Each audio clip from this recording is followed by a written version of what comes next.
Second কিরে কি ডিমের দাম বাড়ছে হালি প্রতি 5 টাকা বাড়াই দে হ্যাঁ সবাই ফোন লাগা সরি ম্যাডাম ফোন আসছিল আপনার বাসা পছন্দ হয়েছে? বাসা তো সুন্দর আপনি কি করেন?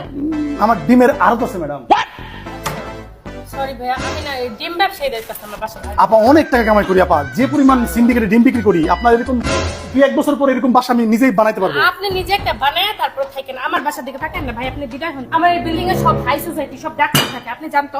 কেন আপা আমরা ডিম ব্যবসায়ী কি আমরা কি বাসা নিব না আপনারা আমার ফ্ল্যাট কেন নিতে আসছেন? আপনি জান, আপনি ডিম ব্যবসায়ীরা যে বিল্ডিং এ থাকে সেখানে যান। হ্যালো কি 5 লাখ লাভ হয়েছে আপা দেখছেন কত লাভ অনেক লাভ না না না না, আমার একটা আছে, আমি পারবো না, আমি হাই আপা সোসাইটিতে থাকি। দেখছেন আমি কয়েক খালি ডিম বেচে কত টাকা পাইছি আপা নেন না কয়েক না মাস না ভাই, আপনি আমার মাফ করেন, আপনি বাইরেন তো বাইরেন, ব্যবসায়ী ডিম ব্যবসায়ী আমি দিব না। পোশাক আশাক দেখে দারোয়ানটা উপরে পাঠায় না।